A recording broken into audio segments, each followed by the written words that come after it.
नमस्कार दोस्तों, आप सभी का स्वागत है आज की क्लास में। और आज की क्लास में हमारा टॉपिक रहेगा दोस्तों, आज हम पढ़ते हैं प्रेजेंट कॉन्टिन्यूअस टेंस। बहुत ही इंपॉर्टेंट है। चलिए अपने टेंस को स्टार्ट करते हैं। तो देखिए दोस्तों, सबसे पहले हम किसी भी टेंस में पढ़ते हैं हिंदी रिकॉग्निशन, क्योंकि हम यहाँ पर पढ़ रहे हैं इंग्लिश थ्रू हिंदी।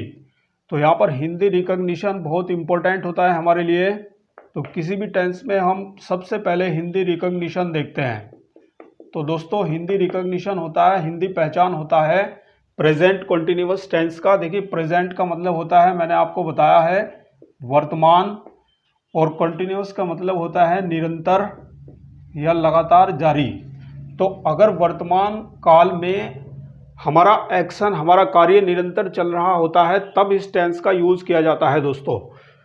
तो हिंदी रिकॉग्निशन होता है कि कोई भी हिंदी सेंटेंस होता है और उस हिंदी सेंटेंस के एट लास्ट, अंत में यदि बोला जाता है रहा है, रही है, रहे हैं, या अपने लिए अगर बोलता है तो बोला जाता है रहा हूं।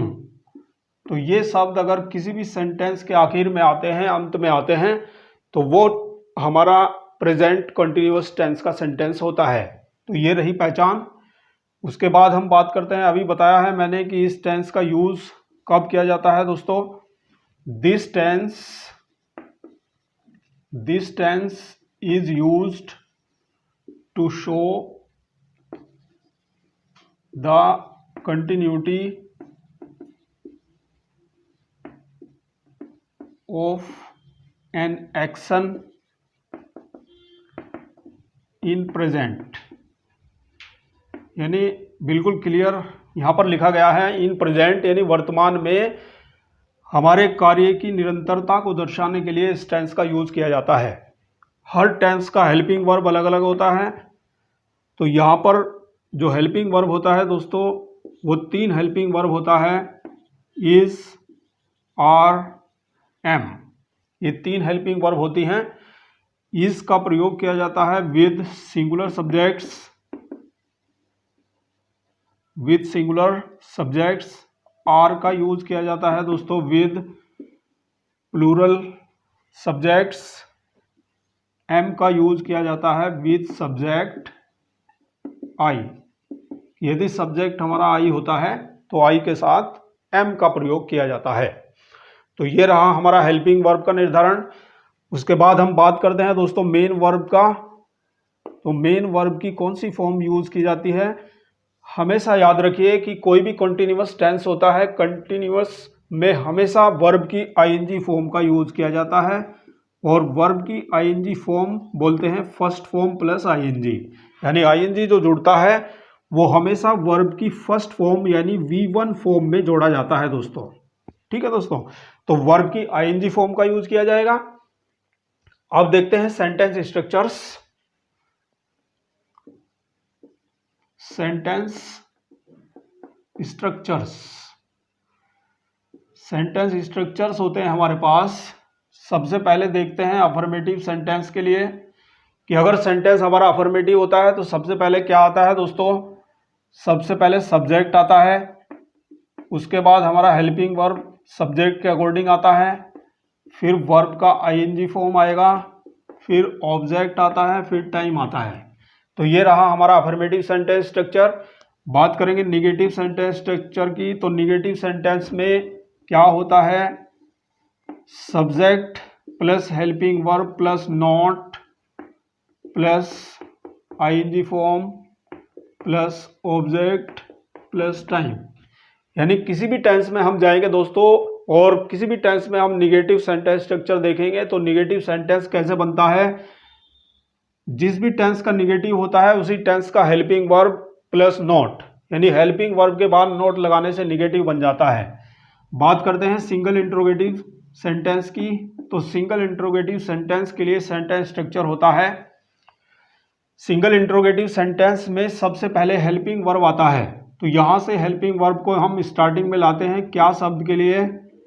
हिंदी वाला वाक्य जो भी मिलता है वो हमेशा क्या से शुरू होता है, वो सिंगल इंट्रोगेटिव होता है, और उस क्या के लिए हम हेल्पिंग वर्ब बाहर लाते हैं। जिस भी टेंस का वो वाक्य होता है उसी टेंस का हेल्पिंग वर्ब बाहर आता है।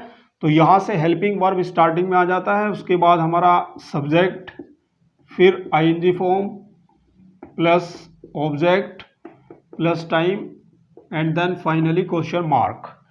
तो ये रहा हमारा सिंगल इंट्रोगेटिव। बात करेंगे double interrogative sentence. In double interrogative sentence we have question word first. Question word यानी बीच में हिंदी वाक्य के क्या, क्यों, कब, कहाँ, कैसे, कौन, किस लिए, किस प्रकार, कब से कब तक, कहाँ से कहाँ तक, किस लिए, तो वे शब्द जो भी बीच में होते हैं, जो प्रश्न बनाते हैं, उन शब्दों की इंग्लिश को हम क्वेश्चन वर्ड कह रहे हैं। तो यहाँ पर question word why, when, what, where, who, whom, वो जो भी होता है वो आ जाता है। और बाकी फिर हमारा सिंगल इंट्रोगेटिव सेंटेंस स्ट्रक्चर की तरह बिल्कुल सेम रहता है।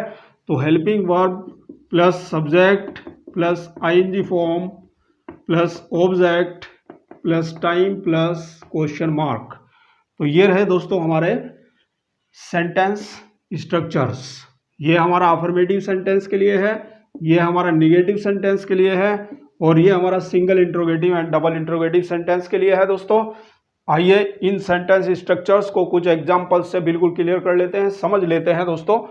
तो आइए दोस्तों एग्जांपल देखते हैं। जैसे कार्य की निरंतरता को प्रेजेंट में दर्शाने के लिए बाद में आता है हिंदी वाक्य में रहा है, रही है, रहे हैं। तो ऐसा हम देखते हैं। अब जैसे मैंने कहा दोस्तों कि वह खेल रहा है, वह खेल रहा है, तो सब्जेक्ट है यहाँ पर ही, और सब्जेक्ट के according helping verb is am are में से आएगा इज, क्योंकि ये सिंगुलर है तो सिंगुलर के साथ दोस्तों इज का यूज किया जाता है। और यदि सब्जेक्ट हमारा प्लूरल होता है तो आर होता है। तो he is playing, ING form use करना है, ही इज प्लेइंग, वह खेल रहा है। इसी तरह मैंने कहा दोस्तों सूर्य निकल रहा है, क्या बनेगा, the sun is rising, the sun is rising, सूर्य निकल रहा है, वे दौड़ रहे हैं, क्या बनेगा, they are running, they are running, वे दौड़ रहे हैं। मैं खाना खा रहा हूँ, मैं खाना खा रहा हूँ, I am eating the food. तो आप देख रहे हैं दोस्तों सब्जेक्ट के अकॉर्डिंग हेल्पिंग वर्ब बदल रहा है। हेल्पिंग वर्ब हम पढ़ चुके हैं, हेल्पिंग वर्ब है इज एम आर। तो यहाँ पर देखिए सिंगुलर सब्जेक्ट है तो इज का प्रयोग किया जाता है, और यदि सब्जेक्ट हमारा प्लूरल होता है तो प्लूरल सब्जेक्ट के साथ में आर का प्रयोग किया जाता है, और सब्जेक्ट यदि आई होता है तो आई के साथ एम का यूज किया जाता है। और बाकी आईएनजी फॉर्म सभी के साथ आना है, क्योंकि आईएनजी फॉर्म जो है सिंबल होता है हमारे कंटिन्यूटी ऑफ एन एक्शन का, यानी आईएनजी फॉर्म से कार्य की निरंतरता को दर्शाया जाता है। हम सेंटेंस को अफर्मेटिव स्ट्रक्चर में पढ़ चुके हैं। इन सेंटेंसेस को नेगेटिव इंट्रोगेटिव और double interrogative, single and double interrogative में आप पढ़ सकते हैं। देखिए दोस्तों जैसे पहला सेंटेंस है, अब मैं पहले सेंटेंस को निगेटिव बनाता हूं, वह नहीं खेल रहा है। तो हम क्या बनाएंगे दोस्तों, निगेटिव सेंटेंस, पहले सेंटेंस को निगेटिव में ले जाते हैं। ये जो सेंटेंस है हमारा वह खेल रहा है यानी वह नहीं खेल रहा है, तो निगेटिव में क्या हो जाएगा, ही इज नॉट प्लेइंग, वह नहीं खेल रहा है। बात करेंगे सिंगल इंट्रोगेटिव की। सिंगल इंट्रोगेटिव बनाना है इसका ही, क्या वह खेल रहा है, तो उस क्या शब्द के लिए हेल्पिंग वर्ब जो है ये दोस्तों स्टार्टिंग में आ जाएगी। इज जो है बिल्कुल स्टार्टिंग में लगेगा, तो क्या हो जाएगा, इज ही प्लेइंग, क्या वह खेल रहा है, इज ही प्लेइंग। वह क्यों खेल रहा है, डबल इंट्रोगेटिव में क्वेश्चन वर्ड हमने बीच में क्यों लगाया है, तो क्यों के लिए दोस्तों वाई आ जाएगा स्टार्टिंग में। बाकी फिर सेम सिंगल इंट्रोगेटिव के स्ट्रक्चर के अकॉर्डिंग जो का त्यों आएगा। वाई इज ही प्लेइंग, वह क्यों खेल रहा है। तो इस तरह से आप एक सेंटेंस को 4 फॉर्म में कम से कम बना सकते हैं, और इंट्रोगेटिव निगेटिव फॉर्म यदि आ जाती है तो इंट्रोगेटिव निगेटिव में हमेशा सब्जेक्ट के बाद नोट आता है। तो अगर ये सेंटेंस आपको निगेटिव बनाना है कि क्या वह नहीं खेल रहा है, तो क्या बनेगा दोस्तों, इज ही नॉट प्लेइंग, वह क्यों नहीं खेल रहा है, why is he not playing, यानी सब्जेक्ट के बाद नॉट आता है इंट्रोगेटिव में, हमेशा याद रखिएगा। तो इस तरह से आपने देखा प्रेजेंट कंटिन्यूअस टेंस को। तो दोस्तों वीडियो आपको कैसा लगा कमेंट सेक्शन में कमेंट करके बताइएगा।